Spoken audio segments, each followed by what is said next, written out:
بسم اللہ الرحمن الرحیم۔ آپ ہیں ارم اقبال چینل پر اور میں ہوں آپ لوگوں کی رائٹر ارم اقبال۔ ماشاء اللہ سے آج 14 ایپیسوڈ ہو گئی ہے۔ پلیز آپ لوگ میرے چینل کو سبسکرائب کریں، لائک کریں۔ بہت اچھی سٹوری ہے، آپ لوگوں کو بہت اچھی لگے گی۔ چلیں کہانی کو شروع کرتے ہیں۔ بسم اللہ الرحمن الرحیم۔ میری ہر سانس تیری خوشبو، رائٹر ارم اقبال، ایپیسوڈ 14۔ ماضی۔ یہ کیا کہہ رہی ہیں؟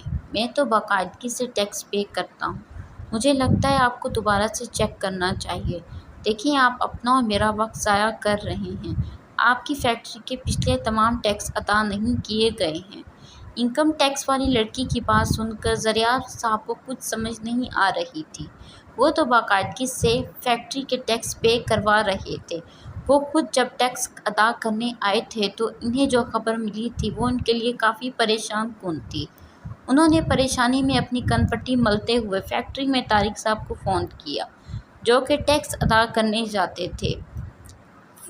ان کو فون کیا، طارق صاحب یہاں فیکٹری کا ٹیکس ادا نہیں کیا گیا ہے۔ پچھلے کئی مہینوں کا ٹیکس باقی ہے۔ میں تو باقاعدگی سے ٹیکس کی رقم آپ کے حوالے کر رہا تھا۔ جیسے طارق نے فون اٹھایا تو زریاب صاحب اس سے سوال کرنے لگے۔ طارق نے جواب دیے بغیر جلدی سے فون بند کر دیا۔ زریاب اس کی حرکت پر حیران ہوئے۔ بار بار فون کرنے پر بھی انہیں ایک ہی جواب موصول ہو رہا تھا، مطلوبہ نمبر بند ہے۔ زریاب کی پریشانی سوا ہو گئی۔ انہوں نے پریشانی کے عالم میں پرویز درانی کو فون کیا۔ جب انہوں نے فون پک کیا تو شہرام بھی وہاں پر موجود تھا۔ زریاب کیا بات ہے، تم مجھے پریشان معلوم ہو رہے ہو۔ زریاب نے انکم ٹیکس آفس میں ہونے والی تمام بات پرویز درانی کو بتائی، جس پر انہوں نے انتہائی ٹھنڈا ری ایکشن دیتے ہوئے کہا، مجھے اس کے بارے میں پتہ ہے۔ اب بنا کوئی رد عمل ظاہر کیے تم فوری گھر پہنچو اور طارق کو اس بارے میں کچھ مت بتانا۔ جلدی سے گھر واپس آؤ۔ پرویز درانی اپنی بات کہہ کر فون بند کر دیا تھا۔ زریاب بنا دیری کیے گھر کی جانب روانہ ہوئے۔ بابا میرا رزلٹ آ گیا ہے۔ میں نے بہت اچھے نمبروں سے کامیابی حاصل کی ہے۔ رخسار اور دراب وفا کی کامیابی پر بہت زیادہ خوش ہوئے۔ بس بیٹا اب تم ماسٹر کی تیاری شروع کرو۔ میں ماسٹر بعد میں کر لوں گی۔ مجھے ایک پرائیویٹ اسکول کے بارے میں پتہ چلا، میں وہاں پر جاب کرنا چاہتی ہوں۔ آپ کی جاب بھی ختم ہو گئی ہے، اب کسی نہ کسی کو تو اس گھر کا سرکل چلانا پڑے گا۔ وفا کی بات سن کر دراب سر جھکا گئے، کیونکہ وہ کسی کو بھی سچ نہیں بتانا چاہتے تھے۔ رخسار بھی ان کی اس طرح سے اچانک طبیعت خراب ہونے اور پھر چھوڑ کر بیٹھ جانے پر حیران تھی۔ انہوں نے کبھی خود سے دراب صاحب سے کچھ نہ پوچھا تھا۔ جو وہ بتا دیتے تھے وہی ان کے لیے کافی ہو جاتا تھا۔ دونوں میں ازدواجی رشتہ تو قائم ہو گیا تھا، مگر دراب ان سے محبت نہ کر پائے تھے۔ مگر دراب رخسار کی بہت زیادہ عزت کرتے تھے۔ رخسار کو لگ رہا تھا دراب وفا کو منع کر دیں گے، مگر دراب کی اگلی بات نے رخسار کو حیران کر دیا تھا۔ ٹھیک ہے، تم جاب کر لو، مجھے کوئی بھی مسئلہ نہیں ہے۔ تمہیں اپنے پاؤں پر کھڑے ہونے کا پورا حق ہے، اور ویسے بھی اب تمہیں خود کو سنبھالنا سیکھ لینا چاہیے۔ وفا نے اجازت ملنے کی خوشی میں دراب کی باتوں پر غور ہی نہ کیا۔ کیوں؟ وفا اپنی ایک دوست کی مدد سے پرائیویٹ اسکول میں جاب کرنے لگی۔ ابا جان مجھے تو کچھ سمجھ نہیں آ رہی، یہ سب کچھ کیا ہو رہا ہے؟ زریاب جلدی سے گھر پہنچے تھے۔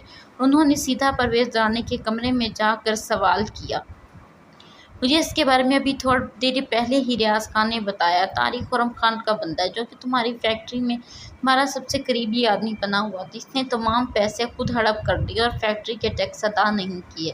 خرم خان ہماری حویلی کے پیچھے ہاتھ دھو کر پڑ گیا، اسی نے ہی یہ سب کروایا۔ اس لیے زریاب میں تم سے کہتا ہوں، بہت جلد لوگوں پر بھروسہ مت کیا کرو، لیکن میری تو کوئی بات سنتے ہی نہیں۔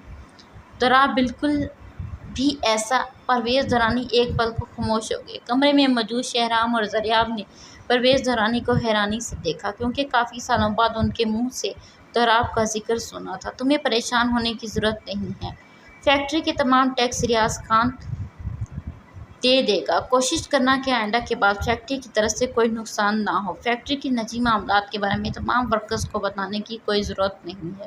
یہی چیز ہمیں نقصان دیتی ہے۔ جب ہم لوگوں پر بھروسہ کرتے ہیں تو وہ ہماری پیٹھ کے پیچھے وار کرتے ہیں۔ انہی میں سے ہی کچھ لوگ خرم خان کے بنتے ہیں، جو ہماری خبریں اس تک پہنچاتے ہیں، اور وہ کوئی بھی وار خالی نہیں جانے دیتا۔ زریاب اپنی کوتاہیوں پر سر جھکا گئے تھے۔ شہرام کو اچھے سے سمجھ آ گئی تھی پرویز درانی نے اسے زریاب کو زمینوں کے بارے میں بتانے سے کیوں منع کیا تھا، کیونکہ وہ صاف دل کے مالک تھے اور اسی بات کا فائدہ دشمن اٹھاتے۔ پرویز درانی اپنی بات مکمل کر لی تو زریاب وہاں سے چلے گئے۔ شہرام، اب تم زمینوں کا کام سنبھالو، مجھے تمہاری طرف سے کوئی شکایت نہیں ملنی چاہیے۔ میں شہر جا رہا ہوں، مجھے پرائیویٹ اسکولوں کو فنڈز کرنے میں شام تک واپس آ جاؤں گا۔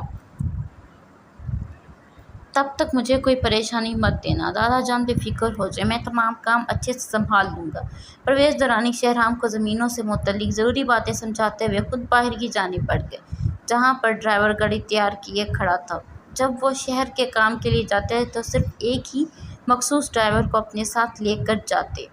پرویز درانی جب ایک پرائیویٹ اسکول میں داخل ہوئے تو وہاں کی پرنسپل فوری بھاگتی ہوئی ان کی جی حضوری کرنے لگی، کیونکہ پرویز درانی پرائیویٹ اسکول کے سب سے بڑے فنڈرز تھے۔ یہ پرائیویٹ اسکول جانا مانا تھا، یہاں پر ہر انسان جاب کرنے کی خواہش رکھتا تھا، مگر بہت کم لوگوں کو اسکول میں جگہ ملتی تھی۔ یہ وہی پرائیویٹ اسکول تھا جہاں پر وفا جاب کرتی تھی۔ بہت جلد اس نے پرنسپل کے دل میں اپنی جگہ بنا لی تھی۔ پرنسپل ہر کام وفا کو کہا کرتی تھی۔ جب پرنسپل پرویز درانی کو اپنے آفس میں لے کر گئی تو وفا کو آفس میں آنے کا کہا۔ مس وفا، آئیے، پرویز درانی صاحب کا وہ رجسٹر لائیں جہاں پر یہ ہمارے اسکول کو فنڈ کرنے کی رقم لکھتے ہیں، کیونکہ مجھے آگے بھی تو جواب دینا ہوتا ہے، اس لیے رجسٹر کا ہونا بہت ضروری تھا۔ انہوں نے پرویز درانی کے سامنے شرمندہ ہوتے ہوئے اصل بات بتائی، مگر پرویز درانی تو پرنسپل کی بات سن ہی نہیں رہے تھے۔ وہ تو وفا کے چہرے کو دیکھ کر محبوط رہ گئے، کیونکہ وفا کا چہرہ سائدہ سے بہت ملتا تھا اور اس نے جوانی سائدہ کی چرائی تھی۔ وفا پرنسپل کے بتائے گئے تمام کام اچھے طریقے سے کروا رہی تھی اور پرویز درانی کے لیے اچھی خاصی چائے کا انتظام کیا گیا تھا۔ پرویز درانی پرنسپل کی موجودگی کو بھانپتے ہوئے وفا سے نظریں ہٹا گیا۔ جب انہوں نے پرنسپل سے وفا کی سیلری پوچھی تو وہ 20,000 تھی۔ چند ہی ہفتوں میں وفا کے اچھے کام کرنے کی وجہ سے پرنسپل نے اس پر احسان کرتے ہوئے سیلری بڑھائی تھی۔ پرویز درانی نے خود کو کنٹرول کرتے ہوئے کہا کہ مجھے اس لڑکی کا کام بہت پسند آیا، اس کی سیلری بڑھا دو، اس کے پیسے میں دیا کروں گا۔ یوں پورے اسکول میں پرویز درانی کی وفا پر عنایت کے بارے میں بات پھیل چکی تھی۔ سب لوگ اپنی ایسی باتیں بناتے، مگر وفا کو ان باتوں سے کوئی فرق نہ پڑتا تھا۔ کبھی کبھی اس کو بہت عجیب لگتا تھا کہ ایک بوڑھا آدمی اس پر اتنا مہربان کیوں ہو رہا ہے۔ یہ سوال اسے بہت تنگ کرتا تھا۔ پھر تو پرویز درانی نے مسلسل آنا شروع کر دیا۔ وہ باتوں میں وفا کے بارے میں پرنسپل سے پوچھتے رہتے تھے۔ پرنسپل کو جتنا پتا تھا اس نے بتا دیا تھا۔ جب انہوں نے اسکول میں رکھی فائل چیک کی تو ان کا شک یقین میں بدل گیا، وفا ہی ان کی پوتی تھی۔ وفا کی صورت میں انہیں ایک بار پھر سے دوران حویلی کی خوشیاں نظر آ رہی تھیں، جن کو وہ بہت جلد حاصل کرنا چاہتے تھے۔ ماضی ختم شد، حال۔ بی بی جی مجھے بچا لیں۔ زلال نوکرانی کے پیچھے کھڑے نفوس کو دیکھ رہی تھی۔ بختاور، انہوں نے بامشکل اپنے حلق کو ترک کرتے ہوئے بختاور کا نام لیا۔ بختاور کا نام سنتے ہی نوکرانی خاموش ہو گئے۔ میں نے ساری باتیں سن لیں، اگر اب تمہیں سچ پتہ چل ہی گیا ہے تو خبردار جو دوران حویلی کی سگی بننے کی کوشش کی، تمہیں طلاق دے کر اس عمر میں وہیں چھوڑ آؤں گا، پھر وہاں سڑتی رہنا۔ یہی ایک دھمکی زلال کو کمزور بنا دیتی تھی۔ اتنے میں شازیہ بھی وہاں آ دھمکی۔ جلتی پہ تیل کا کام وہ خوب کرتی تھی۔ بھائی صاحب، دوران حویلی کی کوئی خوشی نہیں ملنی چاہیے۔ اگر دوراب اس حویلی میں واپس آیا تو آپ میرا مرا ہوا منہ دیکھیں گے۔ مجھے سب پتہ چل چکا ہے، سائدہ مر گئی ہے اور اس نے اس کی سہیلی سے دوسری شادی کر لی ہے۔ اس کی شکل اپنی نظروں کے سامنے نہیں دیکھنا چاہتی، جلد از جلد وہاں سے غائب کروا دیں۔ پرویز درانی کو وہ نہیں ملنا چاہیے۔ شازیہ ہیجانی کیفیت میں بولتی جا رہی تھی۔ بختاور خان بہت مجبور تھا، وہ اپنی اکلوتی بہن کی یہ خواہش پوری کرنے سے قاصر تھا، کیونکہ پرویز درانی دراب کے گھر 10 سالوں بعد پہنچ چکے تھے۔ آخر انہوں نے دراب کو ڈھونڈ ہی لیا تھا۔ سبھی یہ سمجھ رہے تھے کہ پرویز درانی نے ان کو ہمیشہ کے لیے اپنی زندگی سے نکال دیا ہے، مگر یہ غلط فہمی بہت جلد ختم ہونے والی تھی۔ شازیہ، تم اپنے کمرے میں جاؤ۔ بختاور نے اسے زبردستی کمرے میں بھیج دیا اور زلال کو دھمکاتے ہوئے خرم خان کے کمرے کی جانب چلے گئے۔ دروازے پر دستک تیز ہو رہی تھی اور ساتھ میں دراب کے دل کی دھڑکن انہیں اپنے کانوں میں سنائی دے رہی تھی۔ ہوش میں تب آئے جب وفا دستک کا جواب نہ دینے پر خود دروازے کی جانب بڑھ رہی تھی۔ وفا کو دروازے کی جانب بڑھتا دیکھ کر دراب کو ایسا محسوس ہوا جیسے 10 سال پہلے اپنے کمرے کے منظر میں جا کھڑے ہوئے ہوں، جہاں سے وہ سائدہ اور وفا کو لے کر دورانی حویلی سے نکل رہے تھے اور اب خود کو وفا کے ساتھ دوبارہ وہاں پر محسوس کر رہے تھے۔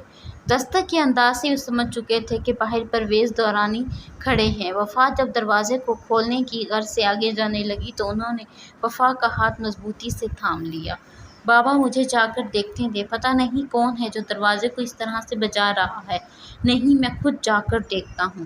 دورات کے ہاتھ کانپ رہے تھے۔ وفا خاموشی سے پیچھے ہٹ گئی تو دورات دروازے کی جانب مرے ہوئے قدموں سے جا رہے تھے جب انہیں فضا میں ایک ساتھ 3 گولیوں کی گونج سنائی دی۔ جاری ہے۔ جی پیارے ریڈرز، ہم لوگ حال میں واپس آ چکے ہیں اور اب سٹوری حال میں ہی چلے گی۔ ایپیسوڈ کیسی لگی ضرور بتائیے گا۔ اور اب میں نے سوچا ہے کہ میں آپ لوگوں کو ٹارگٹ دوں، تو پلیز زیادہ نہیں تو میری ایپیسوڈ پر 30 لائک اور 15 کمنٹ تو بنتے ہیں۔ فی امان اللہ، اللہ آپ سے راضی ہو۔